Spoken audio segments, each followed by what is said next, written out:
मुंबई के जंगलों में लगी है भीषण आग। 15 किलोमीटर तक ये आग फैल चुकी है। मुंबई में गोरेगांव से बोरीवली तक आग फैल चुकी है। बोरीवली के संजय गांधी नेशनल पार्क और साथ ही गोरेगांव की जो फिल्म सिटी है उसके पीछे ये आग लगी है। हालांकि गेट नंबर 2 के पास वो आग पहुंची थी, उस पर फिलहाल जानकारी है कि उस पर आग पर काबू पा लिया गया है, लेकिन आग लगातार फैलती जा रही है। विस्तार और दायरा लगातार आग का बढ़ता जा रहा है। बीती रात मुंबई के गोरेगांव फिल्म सिटी के जंगल में भीषण आग लगी हुई है। जंगल की आग इतनी तेजी से फैली कि 15 किलोमीटर दूर तक बोरीवली के संजय गांधी नेशनल पार्क के जंगलों तक ये आग जा पहुंची है। बुझाने की कोशिशें लगातार की जा रही है। गोरेगांव के आर्य कॉलोनी से होते हुए आग बोरीवली के संजय गांधी नेशनल पार्क तक पहुंच गई है। ताजा खबर है कि फिल्म सिटी के गेट नंबर 2 पर पहुंची आग पर काबू पा लिया गया है। फिल्म सिटी में फिल्म्स और टीवी सीरियल्स की शूटिंग होती है। दिन रात बड़े बड़े सितारे शूटिंग करते रहते हैं। आग से फिल्म सिटी में किसी नुकसान की कोई खबर नहीं है।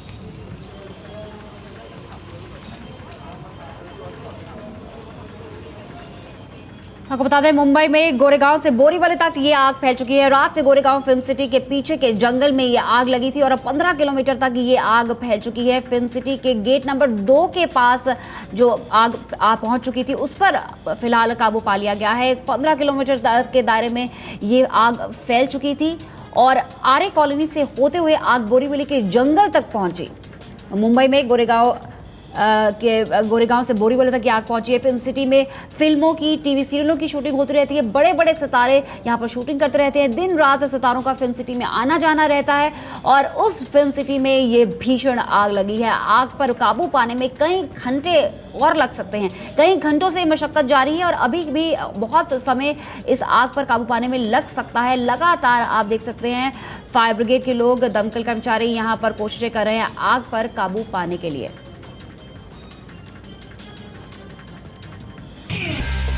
पुलिस ने बल प्रयोग किया, ग्रामीण भी उत्तेजित हो गए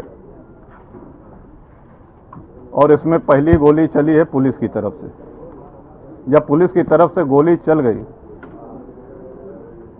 तो दूसरी तरफ से भी गोली चलने लगी, यानी कि प्रधान के परिवार वालों की तरफ से भी गोली चली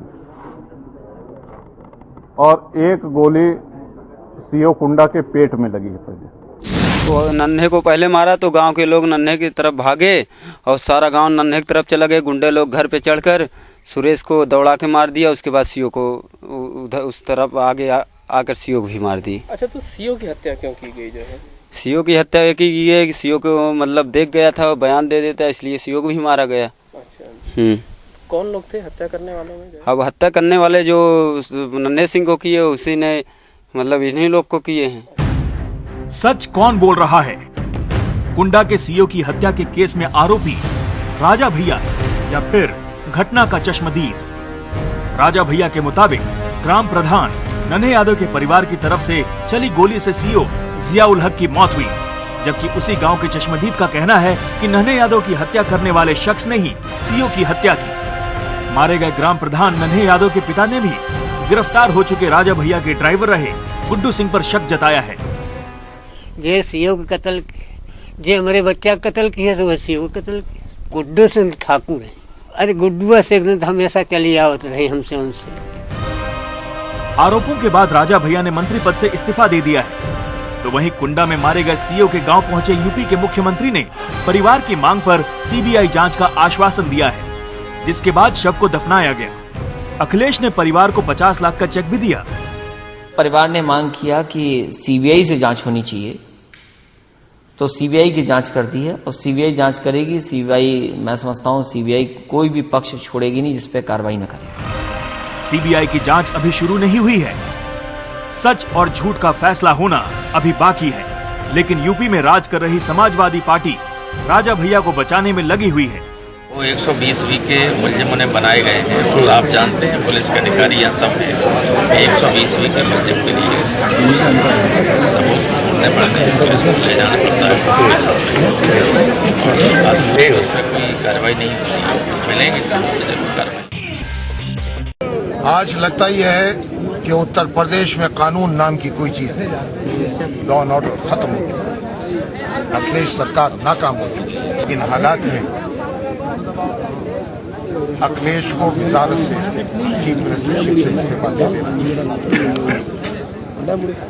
अगर मुलायम सिंह इस प्रदेश के आवाम का, इस प्रदेश की अक़लियतों और इस प्रदेश को बचाना चाहते हैं तो अखिलेश से ये जिम्मेदारी लेकर इस जिम्मेदारी को वो खुद संभालें। समाजवादी पार्टी के करीबी माने जाने वाले सैयद इमाम बुखारी ने यूपी सरकार पर निशाना साधा है। प्रदेश की खराब कानून व्यवस्था से नाराज बुखारी ने यहाँ तक कह दिया कि अखिलेश यादव से यूपी की बागडोर नहीं संभल रही और अब मुलायम सिंह को ही गद्दी संभालनी होगी। दिल्ली की जामा मस्जिद के शाही इमाम सैयद बुखारी यूपी में कुंडा के सीओ जियाउल हक के परिवार वालों से देवरिया के जुआफर गांव में मुलाकात करने गए थे।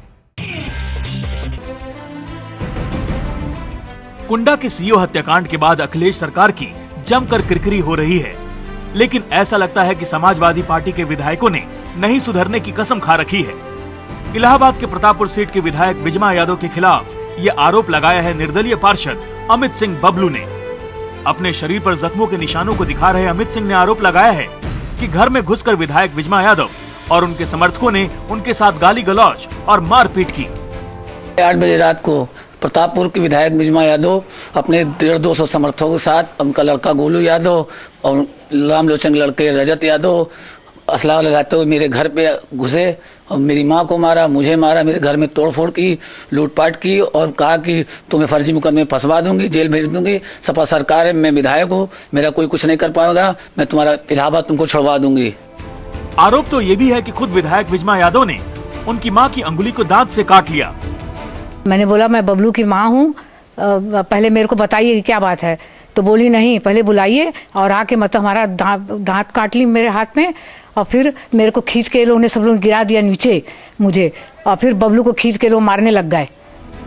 हालांकि विधायक विजमा यादव ने अपने ऊपर लगे आरोपों को झूठा बताया है, लेकिन उन्होंने ये जरूर कबूला है कि वो पार्षद के घर समझाने बुझाने के लिए गई थी। नहीं, हम मौके पे गए समझाने बुझाने के लिए। अब वो तो किस वजह से वो आधार, हमको तो ये नहीं, हम तो समझाने को जैसे कि बातचीत हो जाए। दोनों पक्षों ने एक दूसरे के खिलाफ मामला दर्ज करवाया है। पुलिस मामले की तहकीकात कर रही है। हालांकि अब तक दोनों पक्षों में से किसी की भी गिरफ्तारी नहीं की गई है।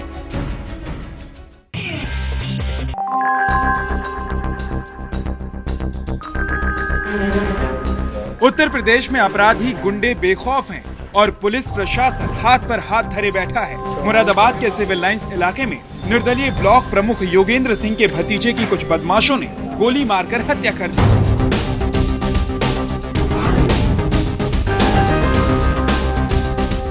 ब्लॉक प्रमुख का भतीजा नागेंद्र समाजवादी पार्टी के एक स्थानीय नेता की कार में सवार था। मुरादाबाद के सिविल लाइंस के चट्टा पुल के पास बाइक सवार बदमाशों ने गोली मारकर नरेंद्र की हत्या की और मौके से फरार हो गए। पुलिस ने मुकदमा दर्ज कर केस की जांच शुरू कर दी है। हमलावर पुलिस की पकड़ से बाहर है और पुलिस हत्या के कारणों की जांच में लगी है। नागेंद्र नाम के व्यक्ति अपने ससुराल में अपनी पत्नी को छोड़ करके आ रहे थे। रास्ते में मोटरसाइकिल सवार ने इनको गोली मार दी है। इसमें मुकदमा पंजीकृत कर विवेचना की जाएगी। जो भी सत्य होगा उसके खिलाफ कठिन कार्रवाई की जाएगी। 3 लड़के आए मोटरसाइकिल पे, ड्राइविंग सीट के बराबर उन्होंने मोटरसाइकिल खड़ी करी और 3-4 गोली चला दी।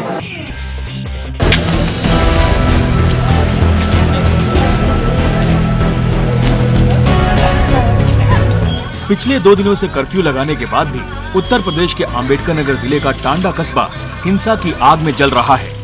2 दिन पहले अलीगंज थाने से महज 500 मीटर की दूरी पर राम बाबू गुप्ता की हत्या के बाद उपद्रव, आगजनी और पथराव की घटनाएं लगातार हो रही हैं, लेकिन पुलिस हालात को पूरी तरह से नियंत्रण में नहीं ला सकी है। वहाँ से पूरी कस्बे से डेड बॉडी को ले जाके क्रिमेशन ग्राउंड पर ले जाना था, तो उसकी वजह से वहाँ पर कर्फ्यू लगाया गया और अभी क्रिमेशन पीसफुली हो गया है। आपको बता दें कि राम बाबू गुप्ता की सरेआम हत्या के बाद हालात संभालने पहुंचे इलाके के थानेदार ओम प्रकाश यादव और बाकी पुलिस वालों से मारपीट की गई थी और उन्हें खदेड़कर उनकी गाड़ी को आग के हवाले कर दिया गया था। इसके बाद लोगों ने जमकर आगजनी की और कई दुकानों में आग लगा दी।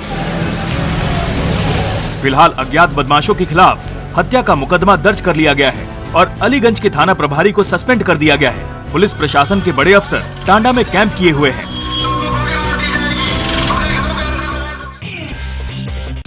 भारतीय राजनीति में पहली बार किसी वित्त मंत्री ने इंटरनेट पर गूगल हैंगआउट के जरिए सीधे आम लोगों के सवालों का जवाब दिया।